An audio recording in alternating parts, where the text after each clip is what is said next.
A2 Further Maths, Vector Product. So in year one, we looked at what was called the scalar product, which was, as you know, one of the ways of multiplying two vector quantities together. And we did this, we often call it the dot product as well. So the dot product was magnitude of A, magnitude of B, cos theta, where theta was the angle between the two vectors. So there's nothing new there, that's something you knew from the first year. What we're going to look at now, though, is an alternative way of multiplying two vectors. So you've got the scalar product, but there's also something called the vector product. Now the vector product, instead of using a dot, uses a cross, hence sometimes it being called a cross product. So with the vector product, it looks very, very similar. You've got the magnitude of A, magnitude of B, exactly the same as the scalar product. You've got sine instead of cos. The theta value is still the angle between the two vectors, A and B. But what's strange about it is you've got this extra part at the very end. So you've got this extra n with a funny little what we call a hat symbol. So this is the only thing that seems to be different. Now that part just there is the thing that makes this a vector quantity as opposed to that being a scalar quantity, hence it being called the vector product. Right, let's just talk about what the n is. Now the n is what's called a normal vector. Now a normal vector is any vector that is perpendicular to both A and B. So you think about these two vectors, we just draw those out. So if we had two vectors like that and like that, so that's your A vector and that's your B vector going down there. The n is something that goes straight up and it's normal because it's perpendicular to both of those. Okay, if you imagine this piece of paper in front of you or this board in front of you and you draw any two lines, the normal vector will be the arrow coming straight out of the screen in front of you, straight forwards. Okay, so we'll do a bit more work on that in a second. What about the little hat symbol? So let's have a look at that. So the little hat symbol, because you notice it's not appearing there, a normal vector can be any vector. It could be that length or it could be that length. It doesn't make any difference. They're both normal vectors. It could be half that size. It's still a normal vector. Now the little hat symbol is what we call a unit vector. So that little hat symbol just there, you might have seen it before when you did the vector I, for example. I is a unit vector because it's only 1, 0. It has a magnitude of 1. And so sometimes what you might see is a little hat on it. Same with J, you have a little hat on it. And also for three-dimensional, you might have the K with a hat. So you might have seen those symbols before. They might have appeared in exam questions. They might appear in your textbook. Now what they mean is that all of these have a magnitude of 1. But they're not the only unit vectors. In fact, there's an infinite set of unit vectors out there. Any vector that when you square each of its components and then square root and you get 1 means it's a unit vector. Okay, so this n symbol just here with the little hat means it's a normal vector, it's perpendicular to both of those, and it has a magnitude of 1. Okay, so like I just said a minute ago, sometimes you'll hear me flicking between them, but you might see it in textbooks and things like that, and referring to it as a dot product, and for the vector product, the cross product, for obvious reasons. So what I'd like you to do is just have a think, what is the answer to I cross with J? So you've just managed to get the formula down. A cross B was mag A, mag B, sine theta, n hat. So what I'd like you to do is just have a think about that. So you might want to pause and have a think to yourself. Okay, let's have a look what we know then. Well, let's call that I. And I is the vector 1, 0, 0 coming down here. J is the vector 0, 1, 0, so that's going straight up there. A couple of things we definitely know. They are 90 degrees to each other. But we want to think about something that's perpendicular to that vector I. So it has to be 90 degrees to it. Now it could be J. J is 90 degrees to it. But we also have to think about a vector that's perpendicular to J. So to get that, it could be anything that's sort of going off maybe in this direction, because that's perpendicular to J and it's perpendicular to I, or it could be something going in this direction because it's perpendicular to J and it's perpendicular to I. There's nothing else, there's no other vectors that actually work. So for example, if I tried looking at this vector that goes in the opposite direction to I, yes, that's perpendicular to J, but it's definitely not perpendicular to I because it's 180 degrees. So there's only one vector. Now that vector that's coming straight out and is perpendicular to both of them, you should recognize as almost like the third axis coming out. So if it's like the third axis coming out at 90 degrees to both, then it's the vector k. The vector k is perpendicular to both I and j. Now we know that, we know a few other things as well. K is definitely what we call a normal to I and j. It's 90 degrees to both of them, so therefore it's a normal vector to both I and j. Also, k has a magnitude of 1. It's 0, 0, 1, so it definitely has a magnitude of 1. So it's also a unit vector. So that, in terms of I and j, could be our normal vector, our unit normal vector. That's going to help us when we fill in the formula. So the vector k can be used for the normal unit vector. Right, so if we fill in what we know then, we've got A and B are just I and j. Magnitude of A, magnitude of j. The angle between I and j is definitely 90 degrees. We know that. And we've got the normal vector there, k. So I can fill this in now. I can work out what's the magnitude of I. Well, I know that it's going to be 1. Magnitude of j, so 0 squared, 1 squared, 0 squared, square rooted. Definitely 1. Sine 90. I hope you don't need to grab your calculators, but if you did, you would get 1. K, well, we're stuck with k. We can't do anything with it. So we can definitely fill out all those. 1 times 1 times 1 gets you k. If I work out the cross product of I and j, I get the vector k. Okay. Just out of curiosity though, if you try swapping around j and I, you would get it in the opposite direction, and the angle between those is 270 because they're the opposite way around. To go from j to I, you'd have to travel all the way around 270 to get back to I, whereas to get from I to j is just 90 degrees.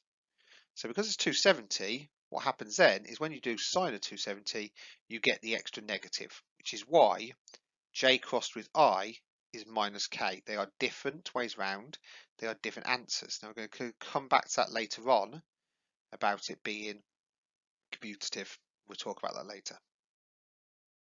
So try it again, but this time with I and I. So it's both vectors, exactly the same. Just try to think about what the vector product is of those. So again, pause for a minute and just have a think yourself.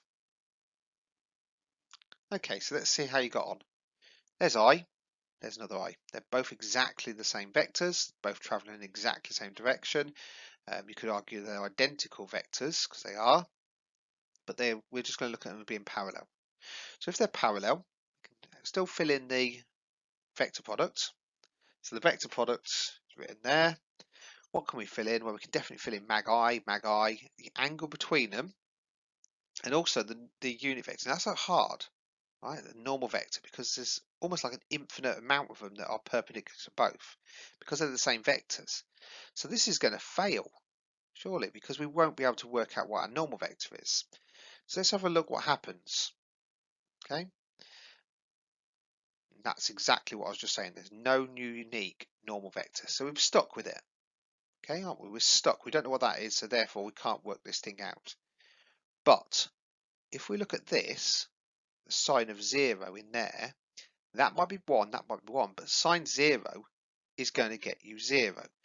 If the two vectors are parallel, but in opposite directions, you could use 180, but the result will be exactly the same. Sine 0 or sine 180 gets you 0. So therefore, it doesn't matter what the n is, because the whole thing would actually go down to the 0 vector.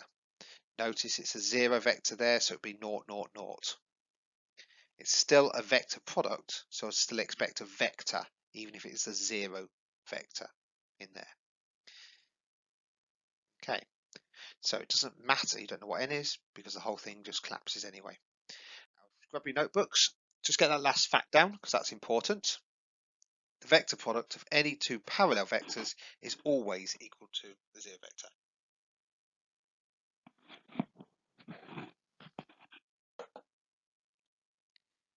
Right. So if I want to find the vector product using I, j and k, right, we need to learn which way around these things are. So we need to learn these facts that I and j is k, but also if we'd done the same bit of maths but with j and k instead, we would have got I. If we'd done it with k and I, we would have got j. But also, if those are the opposite way around, you get negatives. So it's quite easy to get mixed up, to forget which one's which. So I'm going to give you two techniques, two possible methods. You might just choose to learn them off by heart, but these are two ways that you could potentially remember it. Okay, so the first method is just writing them in a list. You write the two vectors twice over, ijk, ijk, and in order, just twice over. And then, if you look at the vector list, for example, j and k, so if I want the vector product of j and k, I find j and k in the grid. So I can see j and k, there they are, and I'm looking for the cross product of j and k. Now the answer for those, also we could have I and k. Now I and k, because of the way it's going, is the opposite way around. So I crossed with k, there it is, opposite way around. Okay? So once I've spotted where it is in the grid, if I'm reading it in that direction, the answer is going to be positive. So for example, j crossed with k is definitely equal to I. It's read that way around, so therefore it's positive. Whereas the other example we looked at, which went the opposite direction, I crossed with k is going to be minus j. So you can write the vectors out, and then you can just read which direction to give you the sign. The other technique, very similar, but it's about writing them in a circle. So we get I, j, k back to I. So you write them in a circle like that. Okay, make sure you get the order right though. I, j, k going clockwise. Right, if you read clockwise round, so for example, j crossed with k, because you're reading it in the right direction, then it's going to be positive. So therefore the answer is going to be I. Whereas if you read it anti-clockwise, for example, j crossed with I, because you're reading it in an anti-clockwise direction, the answer is going to be negative. So if you read it that way round, I crossed with j is k, j crossed with k is I, k crossed with I is j, you're going to get these answers. If you end up going the opposite direction, j crossed with I is minus k, I crossed with k is minus j, and k crossed with j is minus I. You're getting these answers. So it doesn't matter which technique you try to learn. You could just, like I said, just learn them off by heart. Okay, some people just look at them in alphabetical order. Okay, J, K, I, J. They look at it like that in that sort of cycle. It's up to you. You must make sure you know what they are, though. That is important. Okay, so let's look at something a bit more complicated than just the basic vectors I, J, and K. Let's have a look at these two vectors. So 3, 0, 0 and 0, 5, 0. So those two vectors just there. Now if I write them in terms of I, J and K, then it makes it a little bit easier to solve. So in this one, what I'm going to do is I'm going to be looking at splitting it up. So the first one I can take out the factor 3. Second one I can take out the factor 5. And what I notice is really I've got 3i and 5j. So I've written it in terms of I and j. Now I know for vector products, I'm allowed to take the 3 and the 5 because they're just scalar quantities out to the very front. So 3 and the 5 are just scalar quantities. So I've got 3 times 5 just there is 15. That leaves me with the I crossed with j. But I think about I crossed with j, I can use my cycle, or I can write my list out twice. I, j, k, positive k, so the answer will be, in this case, 15k, or 0, 0, 15, if you want to put it back into vector notation. Right. So given that A equals 4, 1, 0 and B equals 0, minus 2, 3, what about working out the vector product here? So this one's a bit more technical because the vectors aren't quite as nice as before. We can't take a factor out like we did last time, but we can write them in terms of I, j and k. So that's what I'm going to do. I'm going to convert A to 4i plus j. There's no k's there. And I'm converting B to minus 2j and 3k. So I've converted both of those. What I can do now is I can expand the brackets as if it's normal algebra. So that multiplied by that multiplied by that, j multiplied by minus 2j and j multiplied by 3k. But what's important is keeping the order right. So 4i times minus 2j is not the same as minus 8j crossed with I. I must keep the order right. So I crossed with j. So look what I mean. 4i crossed with minus 2j. So it's the first one there, second one there. First one there, second one there. Keep the order the same. J first, minus 2j second. J first, 3k second. Okay, so now I've got the order all correct. I've expanded it like it's a bit of algebra. I can pull the numbers to the front like I did last time. So I can just do that extra step. Look, minus 4 and 4 and minus 2, minus 8. 4 and 3, 12. 1 and minus 2, bring that minus 2 to the front, and 1 and 3 makes 3 to the front. And then what I'm left with, if you look, is ij, ik, j crossed with j, and j crossed with k. J crossed with j. Well, j crossed with j is two parallel vectors. And we know that two parallel vectors have a cross product of 0, or the 0 vector. So that bit is going to be quite easy to work with. I, j, k. Good. I, k, j. Wrong way round if you ask me. It's the I, j, k minus j. But use your cycle. Put your letters in a row, whatever you need. J crossed with j was 0. J crossed with k, I. It's in order. H, I, j, k. So j, k, back to I again. But again, use your cycle, use your list, whatever you need to remind you that j crossed with k is going to be positive I. Right, so that's it. I've filled those bits in. I could do a bit of simplifying. So I've got minus 8k plus 12j. I can ignore that because it's just going to be plus 0, take away 2 lots of 0, 0, 0, and I've got 3i. So I get this. And I know I can also put that back into a vector form like at the start, because it's going to be 3 minus 12 minus 8. Okay. Right, so what I'd like you to do, please, is I'd like you to have a go exactly the same, but try it the other way around. Just confirm to see what answer you get. So all I've done there is swapped it. Now can you have a go at B crossed with A, please? So you need to pause it and have a quick go and see what answer you get. And make sure you compare your answers to the previous one as well. Okay, so let's see how far you got then. So 2j, or sorry, minus 2j plus 3k, so it's that one first this time, crossed with 4i plus j, so it's crossed with that one.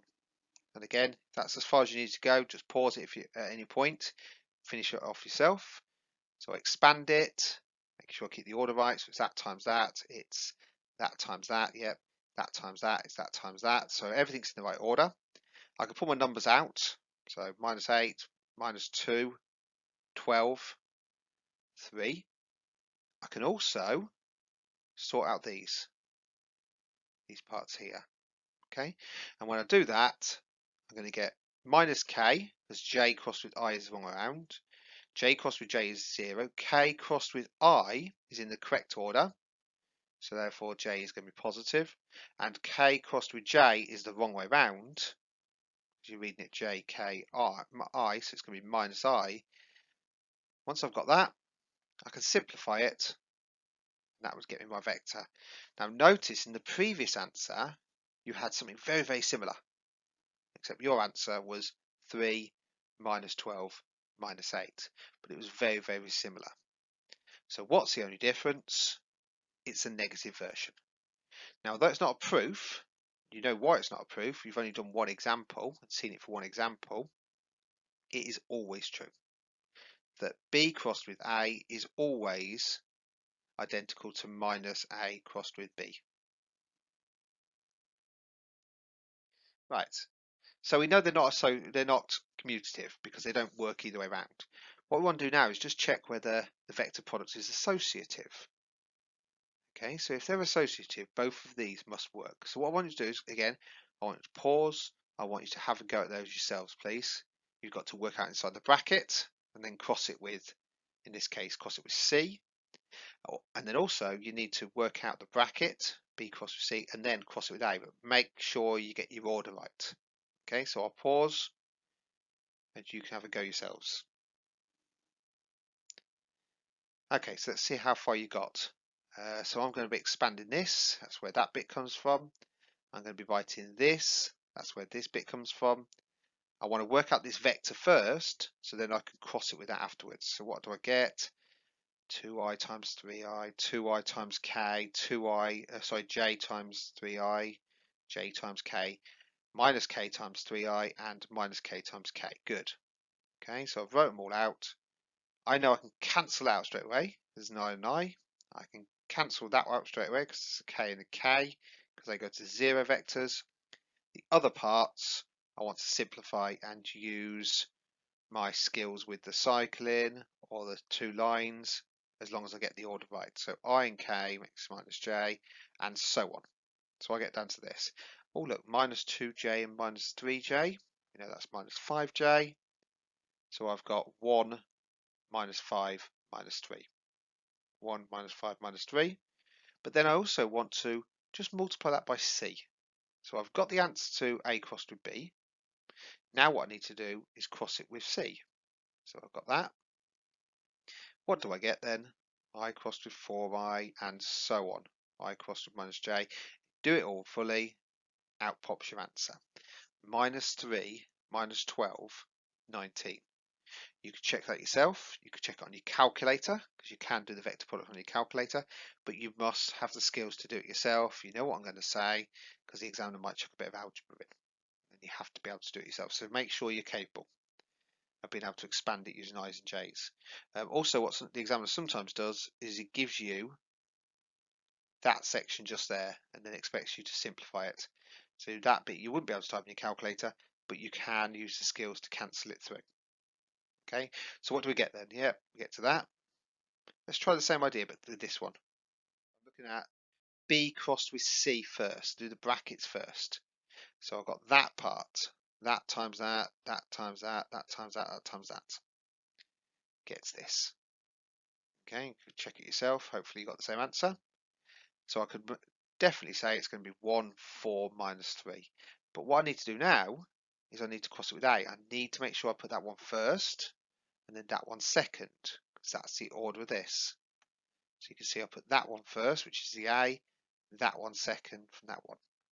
And when I expand it, I'm going to get 157. Look at the difference between those two. They are totally different. They're not multiples of each other. They are totally different vectors. Now, because they're totally different vectors, it means that these two here are not the same. And if not the same, that's you proving, by just finding one example, proving that vector product is not associative. It's definitely not associative, which is what that is saying in a very technical way. Okay, so just grab down what you need. In your notebooks then, please. So the vector product is not commutative or associative. You know that A crossed with B, where A and B are vectors, is definitely not the same generally as B crossed with A. Those are not the same. Okay, sometimes they might be, but generally speaking, they are not the same. So they're not they're not commutative. We also know they're not associative because we saw that as well. Okay, they're not associative. But we do know that given any two vectors A and B, although they're not commutative, they do have a relationship with each other. And the relationship is, if you swap those two, all you have to do is put a minus in front of it. So A crossed with B, if I decide I want to swap those to B crossed with A, that's fine, as long as I put a minus sign in front of it. And that's showing the associative is not the same. But also, although we haven't expanded it and shown it, if you've got any three vectors, A, B, and C, you can expand them like that, so as if it's a normal piece of algebra. But again, if you are going to do that, make sure you keep your order the same. So A crossed with B, A crossed with C, in that order. Just keep in your notebooks a minute. So the general form of the vector product A crossed with B. So what I'm doing is I'm looking at the vector A being a general vector. So you're looking at it being A1, 3 by 1 this is, A2, A3. So it's just a general vector in that form. And B is a general vector in the same form, but with B1, B2, B3. Now because they're general vector, that means those values can be anything you like. So this is going to show where the general form comes from. Okay, so let's expand it as we do normally. So that one times that one, and we're going to do it with this. It's huge. The A times B1, the A1 times the B2, then the A2 times the B2, and so on. Okay, so we'll get 9 different parts to it. Looks a bit overkill, doesn't it? But what's quite nice about it is some things cancel out. The I's and the I's cancel, the J and the J cancel, the K and the K cancel. All right, so we could definitely get rid of those. But also, once we've got down to that, we can start to simplify the I, J's and K's. We can start working out which one's which. So I've got K, I've got J, I've got K, I've got I. Oh look, those two are definitely going to go together. They're both the I's. There's the J's. There's the K's. And they've got some similarities, haven't they? Look, where the K is, you're dealing with just A and B. A1 and B2, sorry. Where the J is, you're only dealing with A1 and B3 or A3 and B1, and where the I is, that's on the top row, you're dealing with just A2 and B3 or A3 and B2. It's not missing, it's missing out the A1s. Okay, also notice that there's negatives and there's 3 positives. So I can group those together, and most importantly, I can put them together to show the equation.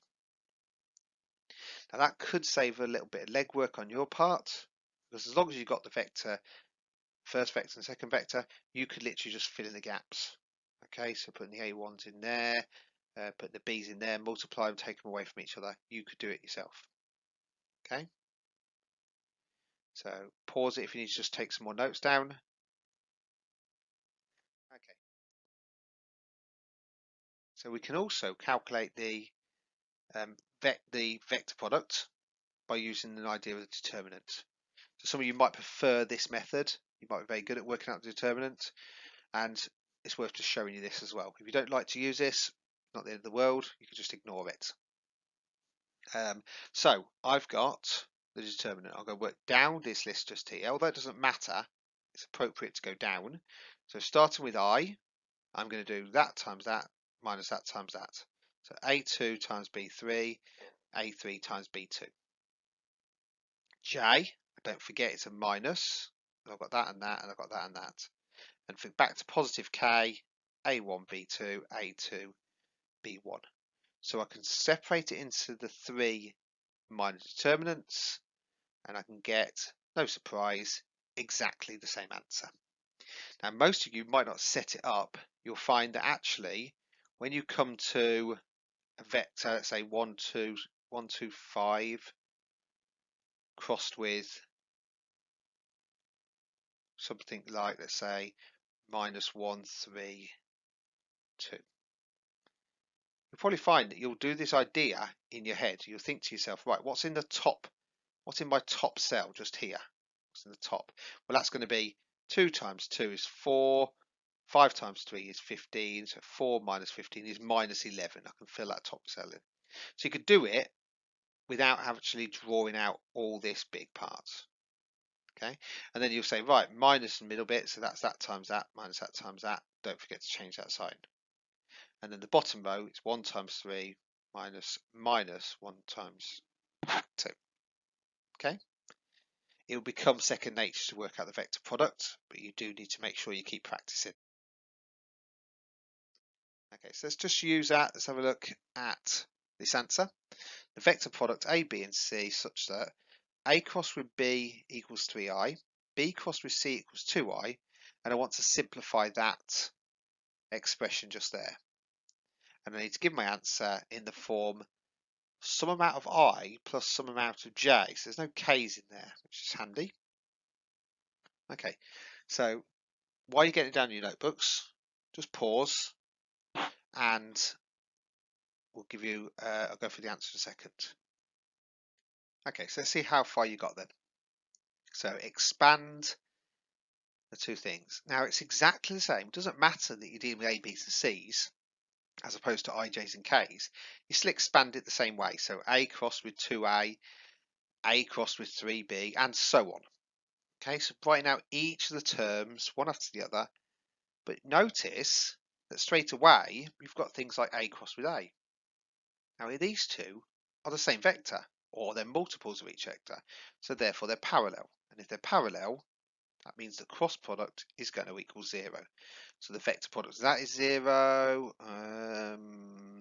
Vector product of that equals 0, and vector product of that equals 0. So straight away we can cancel those out. So just look what I've done first though. Pull the numbers to the front. You might bypass that step. You might do that at the same time as this one, and cancelling out those three. Now they've gone. That makes life a little bit easier, doesn't it? Because now I'm just dealing with these bits. Right, so what's next then? I'm going to use this general rule. I know that A crossed with B is exactly the same as minus B crossed with A. Now that's not just true for A and B. It's true for, say, A crossed with C is the same as minus C crossed with A. It's true for B crossed with C is the same as minus C crossed with B. It's exactly the same rule, but it just means if you swap those two around, don't forget to put a negative in. Now the reason why this might be helpful is that I know, looking at the top, I've been told what A crossed with B is and what B crossed with C is. I've been told those things. So if I want to work this out, I need to make sure that I've got all the same things. I've got an A crossed with B, I've got an A crossed with C, that's not very helpful. I've got a B crossed with A, no. I've got an A crossed with B, so I need to do something with that maybe. B crossed with C, good. C crossed with A, not very helpful. C crossed with B, again, bit of a shame because it's the wrong way round. Okay, so what I could do is I could just change it so that everything is the same way around as these. I've got an A crossed with B. I've got an A crossed with C. I'll just keep that as A crossed with C for a minute. A crossed with B, fine. B crossed with C, kept it because of that one. A crossed with C, swap it over but change it to a minus. And C crossed with B, swap it over, change it to a minus.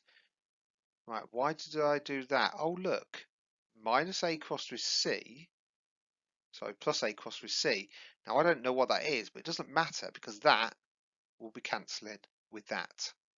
So I can cancel both of those out, and then I'm just left with 3 and 4 of those, that's 7. I've got minus 16 and minus 12, so that's minus 28. And at this stage, I can now think about using these two parts. So there we go, I'm using those two parts. I can substitute those in, 21 of those, 56 of those, and I could write it, so I was very quick there, and I could write it in that form. Okay. It's a lot of work, but you'll get some time to practice in a second. So we're going to just look at the vector and Cartesian forms for the equation of a straight line. Now, if I said to you what's an equation of a straight line, you should know that there is a couple of ways already that you've seen in year one. You've got the vector equation of a line. So the vector equation of a line look like this. R being any point on that line. Okay, to get to any point on that line, because if I can plot every single possible point on that line, I'm going to form myself a line.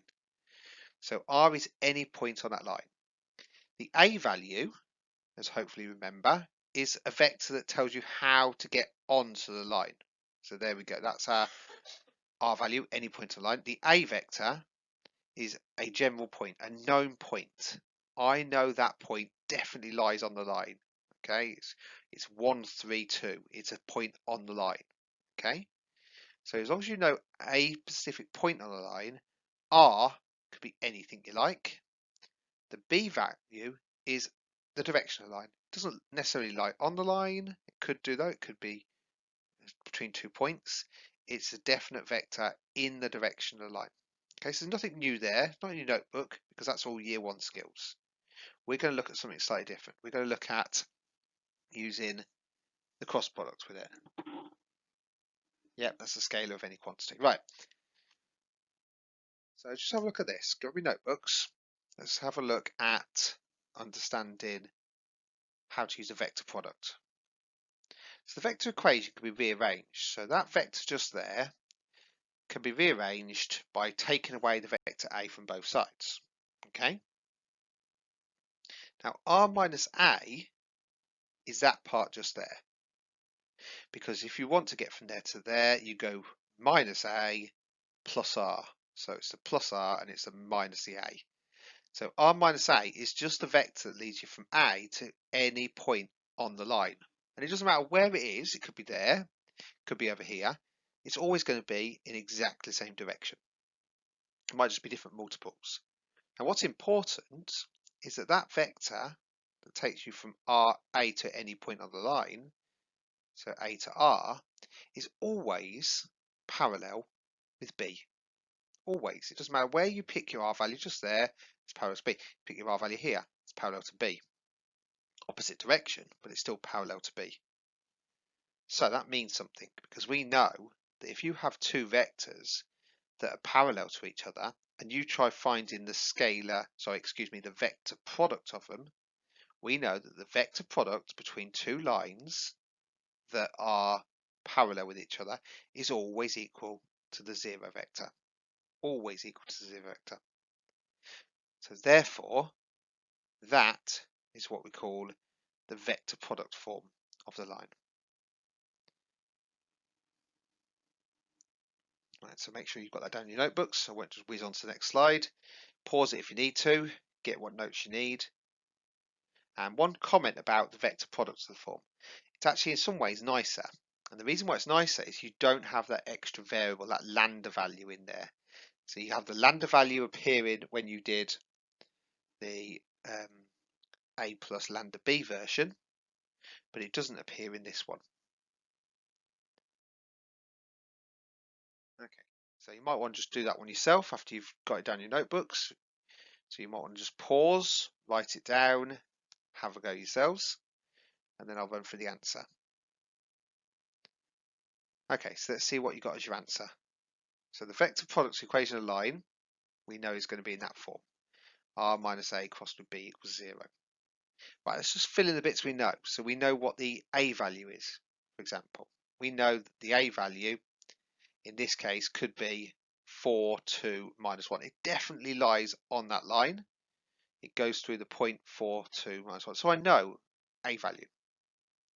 I also know that it's parallel to minus 3, minus 1, 5. So I know those two bits of information. R can be any point on the line. So I leave R in there. That's your general X, Y, Z. So I can just put that anywhere I like. It doesn't really matter. And then I can write it like this. And that's it, done. That is your vector product equation line. You don't need to do anything more. It'll be a quick, simple one marker in that exam.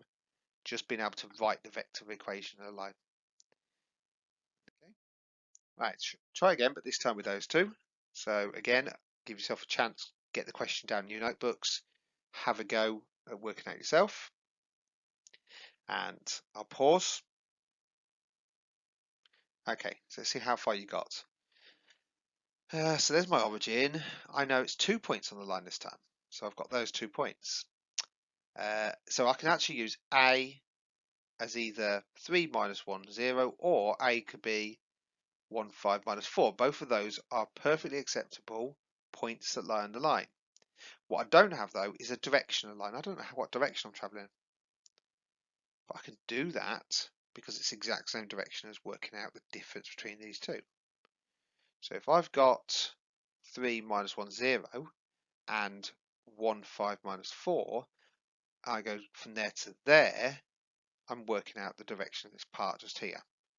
So what is the direction of a line? Well, it could be the exact same as A to B. So therefore, working out in vector notation is going to get me minus 3 lots of minus 1, 0, 1, 5, minus 4.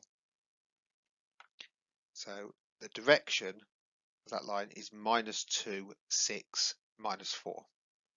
Okay, so I've got a direction vector now. So I've got a potential A value, either of those. I've got my B value, so all I need to do now is just put all that in the equation. And I'm using the A value as 3, 1, minus 1, 0. Crossed with that vector product. You might want to say to yourself, actually, can't I just write that as minus 1, 3, minus 2? Yes, you can. You could also write it as 1, minus 3, 2, if you wanted to. Any multiple of that vector there would be appropriate. Sticking with your notebooks then. So let's have a look at the vector product form. There's a vector product form. We want to look at expanding that. So if we expanded it, what are we going to get? Now we know from the earlier notes that you can expand this bracket using the skills you did before. So R crossed with B minus A crossed with B. So I can expand it like that. I can also just rearrange it and write it like that. Now you can't cancel out B. Don't look at it and cancel out B and say, oh look, R equals A. It's not true. You can't do that. The vectors R, A and B all lie in exactly the same plane. Okay, they're flat on a piece of paper that you can see there. They all lie on exactly the same plane. Okay, because if you think about I, J and K, for example, those three vectors don't lie on the same plane. So it's not all three vectors that do it, but they certainly do in this case. Okay, just because of the nature of the A, the B and the R. So that means that the result of R crossed with B, so this bit just here, is a line that is perpendicular to both. So it comes straight off the paper like that at 90 degrees to both of those. But also A crossed with B. So this side also has a normal vector. So I've expanded, I've rearranged, I've shown these three vectors must lie on the same plane, and then I've just investigated their normal vectors. And I've noticed that the results vectors are called normal vectors to the plane because both the normal vectors are in exactly the same direction. So we would refer to those as the normal vectors to a plane.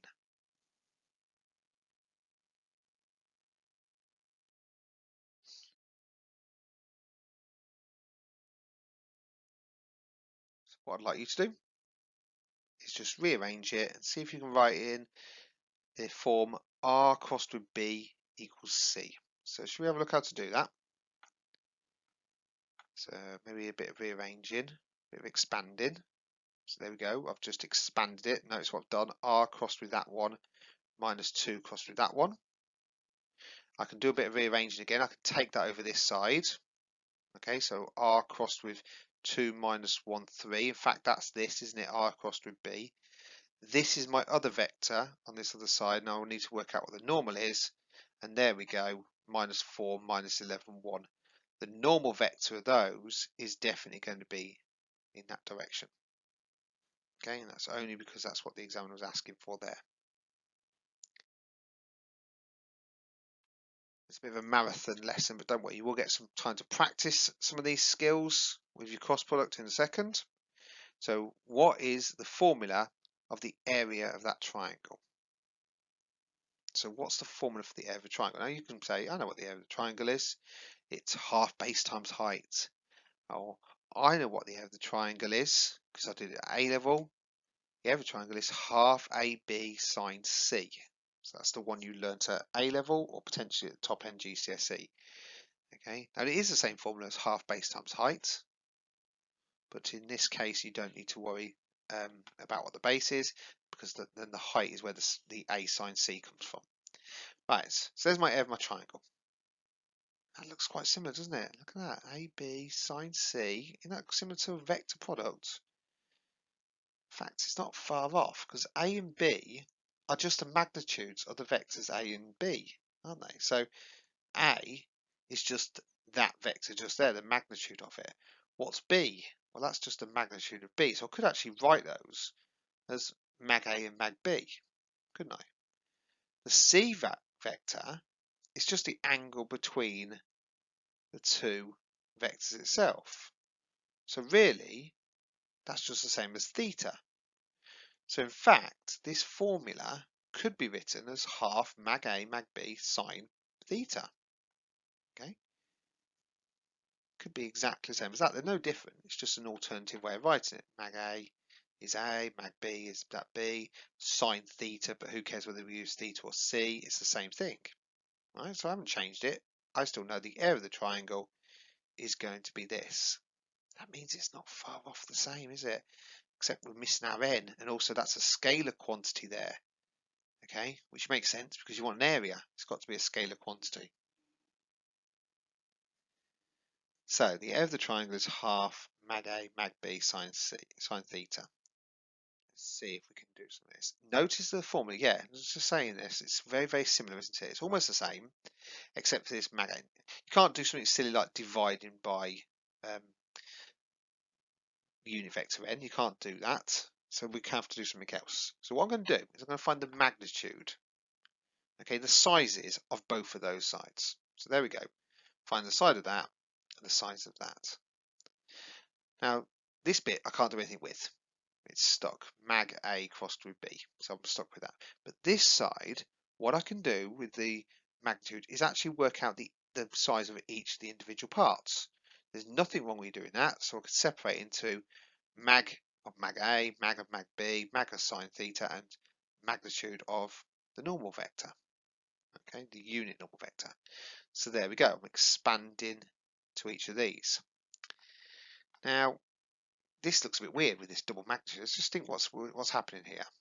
We're looking for the magnitude of the vector A, which is going to be a size, and then I'm looking for the size of that size. Now, really, I don't need double magnitude. It's always going to be the same answer. If the size of A is 6 centimeters, for example, and then I work out the size of 6 centimeters, it's still 6 centimeters. So I don't need to have those double magnitudes in there. So that just makes it a little bit easier. Let's just get rid of the double magnitudes and keep them as mag A and mag B. It's exactly the same. Right, sine theta. Now, because we're dealing with triangles, remember that's what we're looking at, area of triangles. So an area of a triangle, because it's a triangle, angles are restricted. Theta can only be between 0 and 180 degrees. Okay, it's never going to be equal to 180 degrees, of course, but it could be slightly smaller, in which case the other two angles will be ridiculously small, but it still form a triangle. Now, if that's the case, between the values of sine theta is always positive. Okay, it's always exactly the same. So the magnitude of sine theta is always going to be exactly the same as sine theta. It's always positive. You're never going to get a negative in there. So I don't need the magnitude because I'm dealing with areas of triangles. Sine theta is always going to be positive. So I can leave it at sine theta. Doesn't mean anything. Now the last one is asking you what's the magnitude of a unit vector. But by definition, a unit vector has a magnitude of 1. So if they're asking what's the magnitude of the normal vector, the answer's got to be just 1. Now that leads to an important fact. If I look at the magnitude of A crossed with B, right, so if I work out what A cross B is and then look to the magnitude of it, that would be exactly the same as doing mag A mag B sine theta, which means it's exactly the same as the area of a triangle apart from having the half in there. but I can deal with that. I can stick a half in front of both bits, and therefore an alternative way of working out the area of the triangle is by doing half of the magnitude of A cross B. Work out the vector product, work out the magnitude of the answer, half it, that's your area of your triangle with two vectors A and B. Now the one good thing about that, of course, that formula, is you don't need to know what the sine of theta is. You don't need to know what the angle between the triangle is. Someone could come along and say, these are my two vector lengths. Can you now work out the area? And you say, yeah, I can just put it in here. Work out the cross products of both of them. Work out the magnitude, half it. There's your area of your triangle. Let's just try that and show so I can show you what I mean. I don't know what the angle is between them. And I'll point it out, but before I do that, went off on one then, sorry. So on this bit, what about a parallelogram? Well, we know that a parallelogram is exactly the same as two triangles. And two triangles are exactly the same. They're equal to each other. So an area of a parallelogram, which could be asked, is just like two triangles. That's why it's just A crossed with B. You just find the vector, the vector product of both of those and work out the magnitude of it. And that would get you the area of a parallelogram. That's why the triangle is half of that, because you cut it in half. Okay, so let's have a look. I want to know what the area of the triangle with the vectors 1, 2, 4, 2, 1, minus 1, 0, 4, 2, minus 2. Now you can do it using your previous skills. You'd have to work out using the dot product what the angle between them is, and then once you've got the angle, you can then go on and work out the area of the triangle using the mag A, mag B sine C formula. But now what we can do is we can do it straight away. So again, get down your notebook, pause, maybe have a go yourself. Okay, maybe you can just at least work out some of the vectors between them, and then we'll have a go at working it through. Okay. Right, so let's have a quick look at what you got. So there's my triangle. Okay, so I've got my three vertices. Vertices on their own are not very helpful because I want to know a vector between them. So I could work out any vectors between any of them. It doesn't matter because I don't care about angles. So for example, I could work out AC, I could work out AB, I could work out BC, or the other way around, CB. It doesn't really matter. Okay, any two sides of that triangle. So there we go. I'm doing AB, which is going to get me 1 minus 3 minus 4, which makes sense because if you add that to that, you're going to get that. And I'm also going to get on this side AC. So there we go. Makes sense again. 3, 0 minus 6. That plus that equals that. And that gives me two vectors. And once I know two vectors, what I need to do is work out cross products of those two. So it's that times that minus that times that. You can almost do it in your head if you want to. Second one, that times that minus that times that, and so on. Okay, so the cross product of both of those. And then once I've found the cross product of both of those, which is going to be 18 minus 6, 9, I work out the magnitude of those. How to do that? Square it, square it, square it, square root the whole thing. So there we go. Half of all of that equals 10.5. And once you've got the answer of 10.5, you might want to put in centimeters, meters, whatever might be in the question.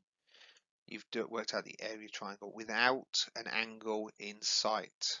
Never ever worrying about an angle.